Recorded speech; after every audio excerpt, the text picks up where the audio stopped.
Hello प्यारे बच्चों, कैसे हो? उम्मीद करते हैं मस्त होंगे, स्वस्थ होंगे, जबरदस्त होंगे। तो आपके अपने यूट्यूब चैनल एग्जाम तक में आपका स्वागत है। हम लोग पढ़ रहे थे इंग्लिश ग्रामर में ट्रांसलेशन। तो इंग्लिश ग्रामर में आपका जो टॉपिक चल रहा था वो है ट्रांसलेशन चल रहा था। ठीक है, ट्रांसलेशन चल रहा था, अनुवाद। और इस अनुवाद में हम लोग पढ़ रहे थे फ्यूचर परफेक्ट टेंस। अफर्मेटिव हो गया था, तो हम लोग आज पढ़ेंगे फ्यूचर जो परफेक्ट टेंस है। फ्यूचर परफेक्ट टेंस में हम लोग आज पढ़ेंगे निगेटिव सेंटेंस। क्या पढ़ेंगे बच्चा? निगेटिव सेंटेंस के बारे में। तो निगेटिव मतलब होता है नकारात्मक, नकारात्मक, और सेंटेंस मतलब होता है वाक्य। ठीक है, अभी जर्नल सा है, बिफोर और बाद वाला लास्ट में बताएंगे। इसके बाद में जो कंप्लीट होगा इसके बाद में बताएंगे कि हम कैसे उसको भी बना पाएंगे। ठीक, तो हमने आपको बताया था कि हर एक सेंटेंस का अपना अपना क्या होता है, स्ट्रक्चर होता है। तो इसका भी क्या है, अपना एक स्ट्रक्चर रहेगा। ठीक है, कैसे रहेगा? तो इसको जानने से पहले हम जानेंगे क्या कि सेंटेंस स्ट्रक्चर क्या होता है। बच्चा क्या होगा? सेंटेंस स्ट्रक्चर कि सेंटेंस स्ट्रक्चर का मतलब होता है, सेंटेंस मतलब आप जानते हो कि वाक्य होता है, और स्ट्रक्चर मतलब आपका क्या होगा, संरचना होती है। तो स्ट्रक्चर है क्या, कैसे हम बना पाएंगे, इस बात को समझा जाएगा। तो पहले आप जानते हो भैया सब्जेक्ट लगता है, फिर आपका विल हैव। ठीक है, अब विल हैव अगर मान लीजिए निगेटिव पढ़ रहे हो तो विल हैव जो है विल नॉट हैव, या आपका लगेगा shall not have, shall not have.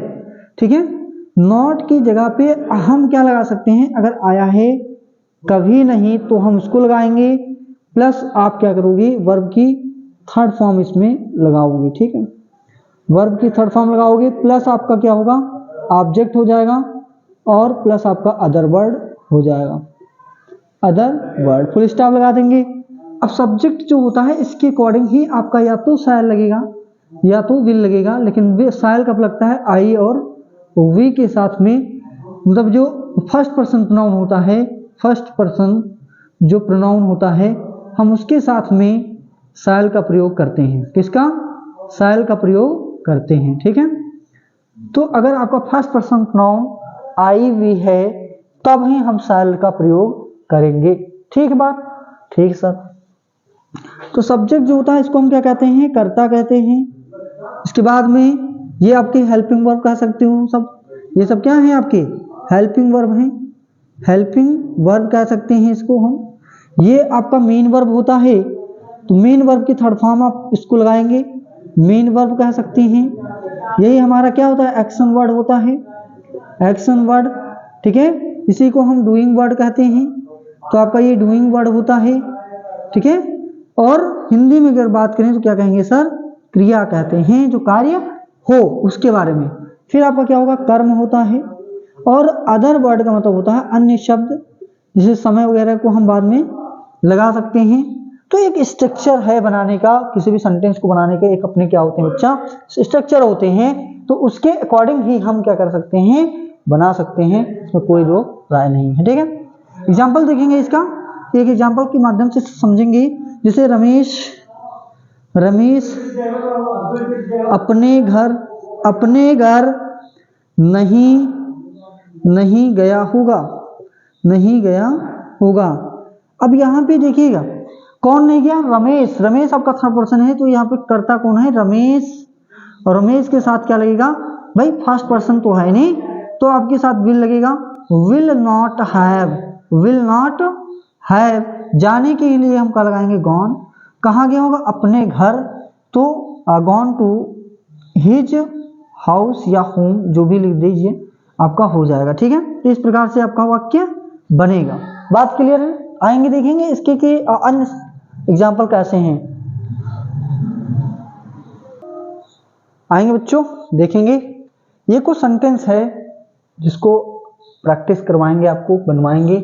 तो इसमें समझिए कि सब्जेक्ट क्या है भैया? ये लड़के अपने दोस्तों के साथ बाजार नहीं गए होंगे, तो ये लड़के हैं, तो ये लड़कों के लिए हम लगाते क्या हैं, दीज बॉयज के साथ विल लगेगा, विल नॉट हैव, ठीक है। अब क्रिया का है, काम क्या किया है, गए होंगे, तो गॉन लगाएंगे, गॉन टू, कहाँ गए होंगे, मार्केट, किसके साथ, अपने दोस्तों के साथ, तो विथ, और बहुत सारे बहुवचन हैं तो अपनी की अंग्रेजी क्या होगी, देयर होगी, देयर फ्रेंड्स हो जाएगा, with their friends, full stop लगाएंगे, आपका बन जाएगा, ठीक है। नेक्स्ट है, हम लोग अपने माता पिता की आज्ञा नहीं मानी होगी, तो हम लोग की अंग्रेजी क्या होगी, सिर्फ वी होगी, वी ही लिखेंगे, तो वी चूंकि फर्स्ट पर्सन प्रोनाउन है तो शैल लगाएंगे, वी शैल नॉट हैव, और आज्ञा मानने की क्या होती है, ओबेड, क्या होगा, ओबेड, किसके नहीं माने होंगे, अवर पेरेंट्स, माता पिता की अंग्रेजी क्या होगी, पेरेंट्स, यहाँ पर ऑब्जेक्ट हो गए, तो इस तरह से वे तुम्हें आज खाना खिला चुके होंगे, तो वे के लिए अंग्रेजी क्या बनेगी, वे करता क्या है, वे खिला चुके होंगे, तो करता दे, और दे के साथ लगता है क्या भैया, विल, फिर नॉट लगाएंगे, फिर हैव लगाएंगे। अब खाना खिलाने की क्या होगी, तो फेड होगा, क्या होगा, फेड, फेड, और तुम्हें है तो फेड यू, टुमारो, आज की अंग्रेजी क्या लगाएंगे, टुमारो लगाएंगे, टुमारो लगा देंगे, ठीक है, फुल स्टॉप लगाएंगे, ये आपका बन गया, ठीक है।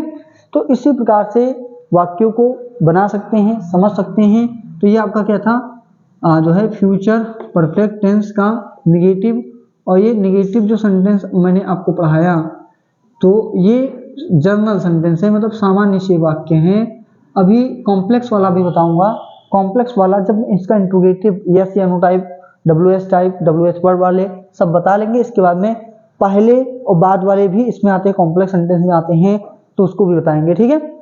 तो फिलहाल के लिए ये आपने समझा होगा कैसे बना सकते हैं, कैसे समझ सकते हैं, ठीक है।